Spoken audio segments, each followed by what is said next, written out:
शायद मैं यार आपका बहुत ज्यादा ममनू जी जी हूं। बट साहब आवाज आ रही है आपकी। मैं आपका बहुत ज्यादा ममनू हूं। आप असल सुड़ी की तरफ जाइएगा। जो आपने सुबह मुझे आके गाइड किया था, इंफॉर्मेशन दी थी, 100% वैसे ही निकली। इसी वजह से मैं आज कल जनाजे तक रुकने के शुक्रिया लिए सर, शुक्रिया लाहौर आ सर, गया। आपका शुक्रिया सर। आपने जो अक्कासी की थी सेम वही चीजें मुझे नजर आई। अल्लाह ताला आपको अपनी हिफाजत में रखे। जी मियां साहब, ये कल की खबर है, तो कल क्या बहुत बताया शुक्रिया गया, ये जरा कल क्या बताया गया रिको डिक के बारे में जरा आज हमारे नाज़रीन को तो बताएं। काजी साहब, जो सुप्रीम कोर्ट को बताया गया वो बहुत कम है, इससे बहुत ज़्यादा कुछ है, क्योंकि आप तो बेहतरीन जानते हैं कि जो बलूचिस्तान है वो फुल ऑफ एनर्जी है और उसमें जितनी जितनी मादनियात हैं वो दुनिया की महंगी तरीन मादनियात हैं, सोने से भी महंगी तरीन मादनियात हैं। 36 मादनियात जो हैं वो बलूचिस्तान में पाई जा रही हैं। कल जो सुप्रीम कोर्ट में सदारती रेफरेंस था वो इसलिए था कि जो 2013 में उस वक्त के चीफ जस्टिस इफ्तिखार चौधरी साहब ने एक खुद नोटिस लिया था रिकोडेक के मामले पे। मैं उस वक्त से इस न्यूज़ के साथ जुड़ा हुआ हूँ। उस वक्त जब खुद नोटिस लिया गया तो उसमें टेख्तियान कंपनी जो है उसका मुआहदा जो बलूचिस्तान हुकूमत के साथ हुआ था उसको कलअदम करार दे दिया गया।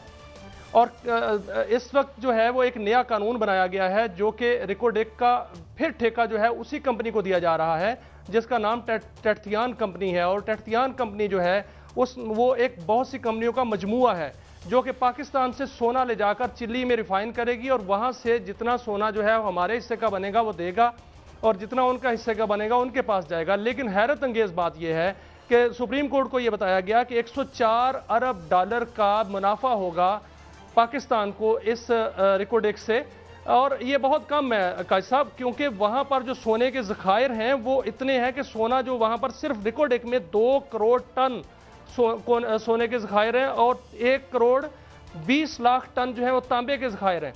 और इस जो रिकोडेक है इसको सिर्फ 21 अरब रुपए में जो है वो उनको दे दिया गया है। 21 अरब रुपए का ठेका था उस वक्त। 25% जो थे वो शेयर सिर्फ बलूचिस्तान हुकूमत के थे, 75% उस कंपनी ने लेके जाने थे और वहाँ पर रिफाइन करना था। कोई पता नहीं कि वो कितना हमें सोना देते या कितना ना देते। इसीलिए सुप्रीम कोर्ट ने जो उस वक्त नोटिस लिया था उसके बाद 9 अरब डॉलर का हम पर जो है वो जुर्माना हो गया। आलमी सालसी अदालत में हमने केस अच्छी तरह नहीं लड़ा और वही आउट ऑफ कोर्ट सेटलमेंट के लिए जब ये मामला गया तो सुप्रीम कोर्ट में आया है। मैं आपको यहाँ पे इसलिए चाहता हूँ कि 104 बिलियन के मुनाफे की बात, 104 बिलियन डॉलर के, ये जो आम तखमीना पहले 500 अरब डॉलर का था, अब ये कहते हैं कि कई ट्रिलियन डॉलर है, ट्रिलियन डॉलर।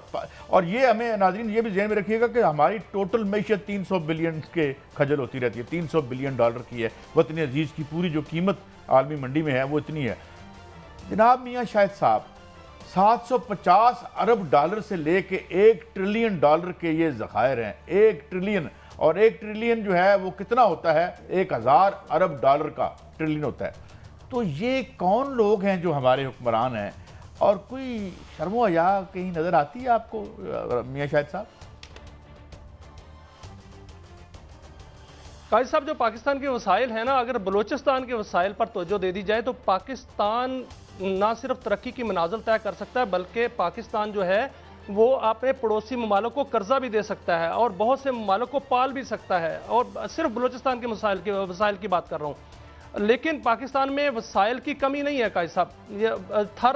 थर की बात जब की जाती है वहाँ पर कोयला इतना है, लोहा इतना है कि वहाँ के ज़खायर जो है कई 100 साल जो है वो इस्तेमाल करें वो ख़त्म नहीं होते, लेकिन उनको भी बेदर्दी से लूटा जा रहा है। और बलूचिस्तान के जो वसाइल हैं उनको भी बेदर्दी से लूटा जा रहा है।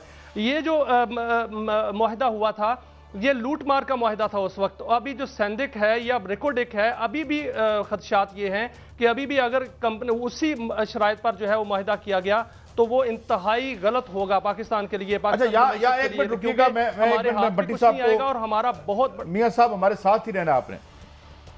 भट्टी साहब, मैं अब आपको असल वारदात बताता हूँ। असल वारदात क्या है? असल वारदात ये है मियां साथ हैं कि हम जब मुआहिदा करते हैं किसी बाहर के मुल्क से, जी तो उसमें हम, और इमरान खान का असल जुर्म बताता हूँ मैं आज आपको। असल जुर्म क्या है इमरान खान का?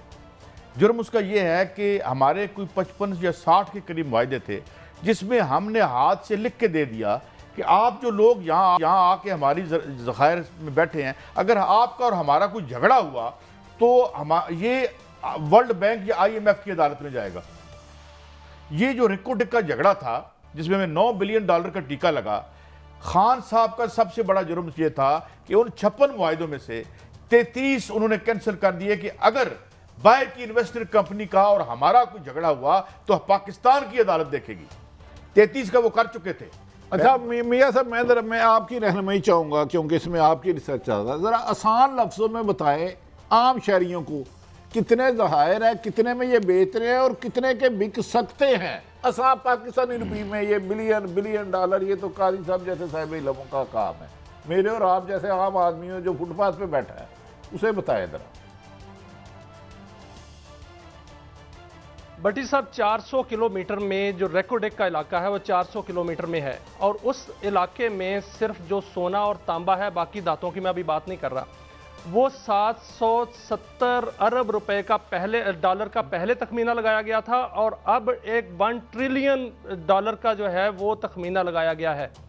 उसमें आप हजारों अरब डॉलर उसको कह सकते हैं कि वो 10,000 अरब डॉलर, उससे भी ज़्यादा जो है वो पैसे पाकिस्तान को वहाँ से मिल सकते हैं सिर्फ 400 किलोमीटर में। और उस कंपनी ने सिर्फ 3 किलोमीटर की कानकुनी की थी, जिससे उन्होंने 21 अरब डॉलर की सरमायाकारी जो की है, वहाँ से जितनी लूटमार की है उसका कोई हिसाब नहीं, किसी को कुछ पता नहीं है कि वहाँ से कितना सोना ले गए, कितना सरमाया पाकिस्तान का ले गए। और जब अदालत ने रोक दिया तो उस वक्त से लेकर अब तक वो जो है वो कैप हुआ है।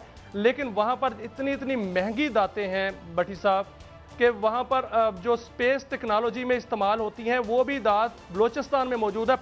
दातों के पहाड़ मौजूद हैं, और वो इतनी महंगी है कि वहाँ सोना नहीं, हीरा नहीं, बहुत ज़्यादा महंगा है उससे भी, क्योंकि दुनिया की कीमती तरीन दात है जो कि पाकिस्तान में पाई जाती है और बलोचिस्तान में पाई जाती है, और पूरे पहाड़ हैं।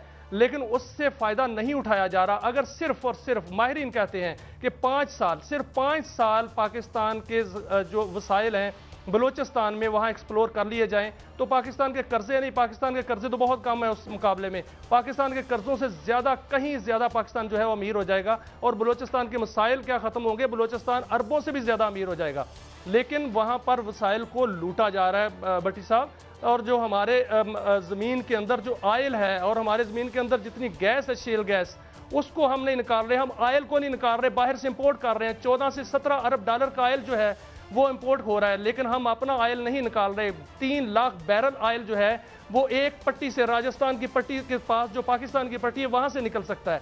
और पाकिस्तान में भट्टी साहब, मैं एक और इंकशाफ करता जाऊँ कि अभी मौसम सरमा आ रहा है, मौसम सरमा में गैस की लोड शेडिंग होगी, लेकिन मैं ये इंकशाफ कर रहा हूँ इस प्रोग्राम में कि बहुत से ऐसे कुएं हैं जिनमें गैस निकल चुकी है, उनको कैप कर दिया गया है, उनमें से गैस बाहर बरामद करके पाइपलाइन में नहीं डाली जाती, लेकिन LNG के लिए जो है प्रोजेक्ट जो है वो चलाया जाता है, और LNG को नागुज़ीर कहा जाता है, और LNG के प्रोजेक्ट जो हैं उसको बढ़ चढ़ के उसकी बोलियां भी लगाई जाती हैं, और अरबों डॉलर जो है वहाँ पर झोंके जा रहे हैं। लेकिन अपनी गैस जो है वो कैप रखी जा रही है। पता नहीं क्यों रखी जा रही है, वो इसलिए रखी जा रही है कि जिस तरह जो रेंटल पावर प्लांट्स थे उस वक्त कहा गया था कि रेंटल पावर प्लांट्स पाकिस्तान की तकदीर बदलेगा, और उस बाद में जो है LNG की तकदीर बदलेगा। हालांकि तकदीर जो है वो हमारे वसाइल ने बदलनी है, जो ज़मीन के अंदर अल्लाह ताला ने इस पाकिस्तान की ज़मीन के अंदर जो है वो खजाने रखे हुए हैं, लेकिन उनको कोई इस्तेमाल नहीं कर रहा। भट्टी साहब, अच्छा भट्टी साहब, जरा आप गौर फरमाएं, जो मियाँ शाहिद साहब ने कहा कि कई ट्रिलियन डॉलर के, अब ट्रिलियन डॉलर का अंदाज़ा सादा ज़बान में आवाम को बताएं कि रूस की टोटल मैशत 1.4 ट्रिलियन डॉलर की है। अमेरिका की, इंडिया की जो मैशत है हमसे जो 5 गुना बड़ा मुल्क है वो 2.3 या 4 ट्रिलियन डॉलर का है, वो सारे का सारा।